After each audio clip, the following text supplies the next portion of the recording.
Leitura em áudios do livro Sofrimento Nunca é em Vão, de Elizabeth Elliot, pela Fiel Editora, capítulo 3, A Aceitação, parte 1.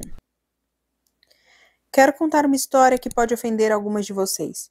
Espero que não seja ofensiva demais, mas, de fato, já fui acusada algumas vezes de ser insensível a respeito do fato de ter tido 2 maridos que morreram. Então, não quero parecer insensível, mas estou certa de que vocês todas percebem que o assunto dessas nossas conversas é muito pesado.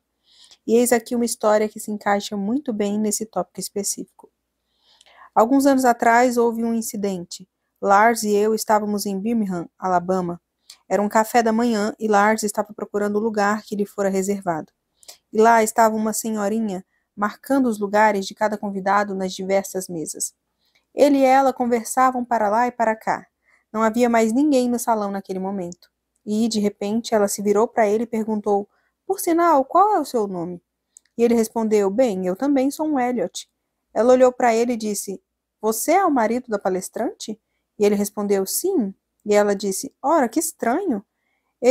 Quer dizer, achei que eles tinham me dito que você tinha outro sobrenome. E ele disse: Bem, na verdade, eu tenho. Meu sobrenome é Grant. E continuou: Sabe, eu sou o terceiro marido. Então o semblante dela mudou e ela disse: Puxa vida, mas nós só temos um lugar reservado. Ela estava falando muito sério, e Lars disse: Acredito que a senhora não precise se preocupar com isso. Os outros 2 estão mortos. Não acho que eles vão aparecer. Bom, mas o que isso tem a ver com o assunto da aceitação? É algo bem simples. Eu jamais poderia falar desse modo sobre Jim e Ed, não fosse pelo fato de que, pela graça de Deus, fui capacitada a aceitar a morte deles. Mais de uma vez em minha vida, algumas pessoas se aproximaram de mim dizendo: Como você é capaz de falar sobre seus falecidos maridos dessa maneira insensível e irreverente? E algumas viúvas até mesmo me dizem: Como você consegue evitar comparar seus maridos? E eu respondo: Não consigo.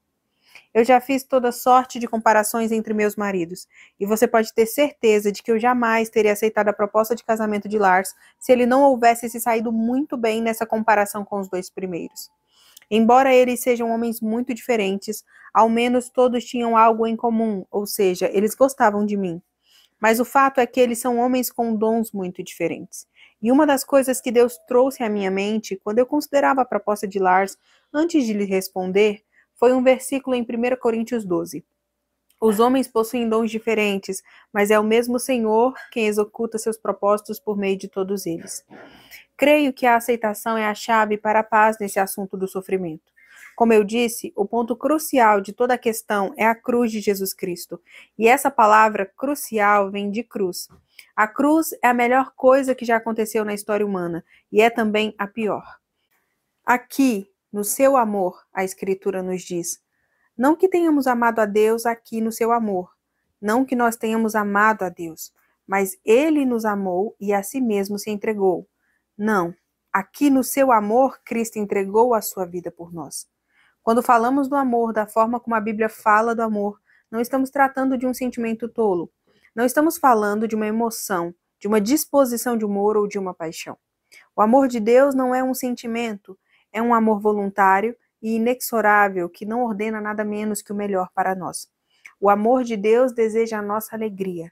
Eu penso no amor de Deus como sinônimo da vontade de Deus. Pessoas mais jovens às vezes me dizem: todo esse assunto da vontade de Deus é tão assustador. Eu não sei como você pode apenas entregar sua vida por completo a Deus sem saber o que ele vai fazer. Bem, mas é nisso que consiste a fé, não? Se de fato você crê que alguém a ama, então você confia nele.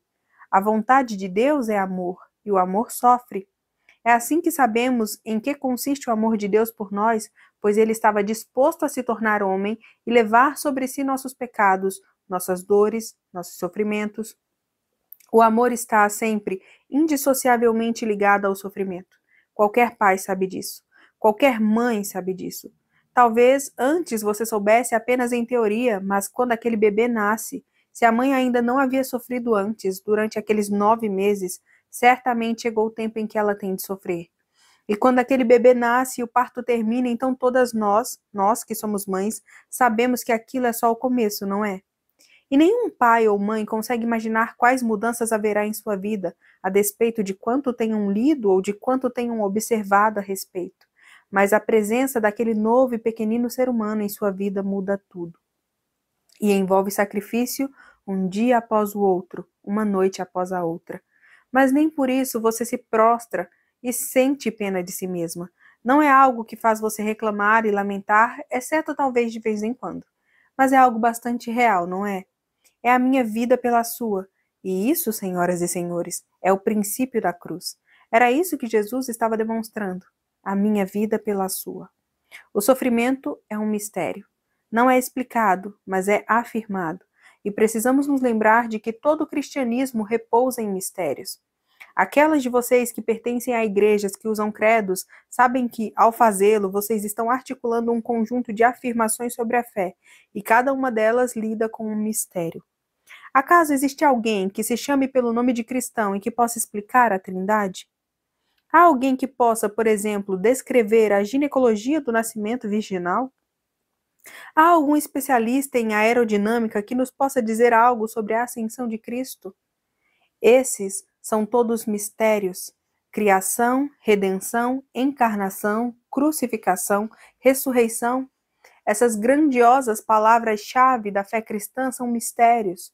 Nós ficamos de pé como um só corpo na igreja, a igreja que eu frequento, por exemplo, e juntos recitamos um credo em voz alta. Não estamos explicando nada, estamos apenas afirmando. E é nisso que consiste o cristianismo. Deus é Deus. Deus é um só Deus em 3 pessoas.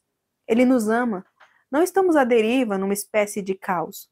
Para mim, não há nada que me dê mais força, mais estabilidade e mais paz de tudo que conheço no universo. Sempre que as coisas aparentemente desmoronam em minha vida, volto para essas coisas que não mudam. Nada no universo jamais pode mudar esses fatos. Ele me ama. Eu não estou à mercê do acaso. Certa vez, eu e Lars fomos ao aeroporto para pegar um voo para um ou outro lugar e penso nosso voo deveria partir pela manhã às 11h30. Chegamos por volta das 10h30 e o aeroporto estava fechado. Havia filas enormes desde o balcão de reservas até a calçada. Você não conseguia sequer passar pelas portas giratórias e entrar no aeroporto de Boston.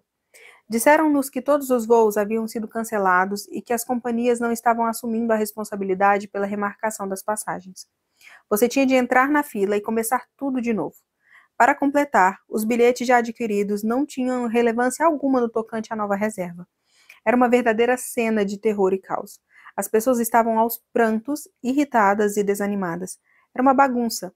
Senti pena daquelas famílias que tinham filhos pequenos e seguiam para Orlando para passar o feriado de inverno na Disney World, assim como dos estudantes universitários carregando seus esquis. Houve até mesmo agressões. Havia pessoas tão irritadas com os coitados dos agentes nos balcões de reserva que chegaram às vias de fato. Ouvimos que, num avião, as pessoas já haviam embarcado quando, na pista de decolagem, foram avisadas de que o aeroporto estava fechado. Elas se recusaram a sair do avião. Ora, sabe, você apenas imagina que tipo de visão têm as pessoas que escolhem agir assim. Para mim, embora houvesse pessoas me esperando no meu lugar de destino, foi algo tranquilizador perceber que Lars e eu não estávamos à mercê das condições climáticas, muito menos do aeroporto. Não estamos à deriva, no caos, estamos seguras nos braços eternos. Portanto, e isso faz toda a diferença, podemos ter paz e podemos aceitar. Podemos dizer, sim, Senhor, eu o recebo. A faculdade pela qual Deus é compreendido é a faculdade da fé.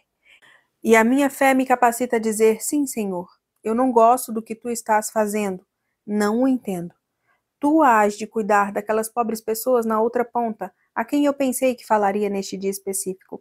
Mas, Deus, tu estás no comando. Eu conheço aquele que está no comando do universo. Onde ele tem o mundo inteiro? Em suas mãos, e é nelas que eu estou. Então, para mim, esta é a chave para a aceitação, o fato de que nunca é em vão. A fé, podemos dizer, é o sustentáculo de nosso equilíbrio moral e espiritual. Pense numa gangorra. O sustentáculo é o ponto no qual a gangorra se apoia. E meu equilíbrio moral e espiritual depende daquela firmeza de fé.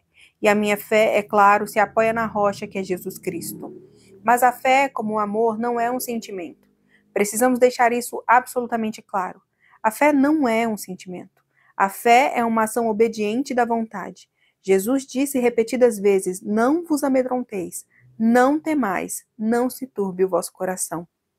Credes em Deus, crede também em mim. Aceite, tome a cruz e siga-me. Ele disse: se você quer ser minha discípula, há 3 condições. Primeiro, você deve renunciar ao seu direito sobre si mesma. Segundo, você deve tomar sua cruz. Terceiro, você deve seguir. Entendo que renunciar ao direito sobre si mesma é dizer não para si, e tomar a cruz é dizer sim para Deus. Senhor, seja lá o que tens para mim, eu o recebo. Sim, sim, sim.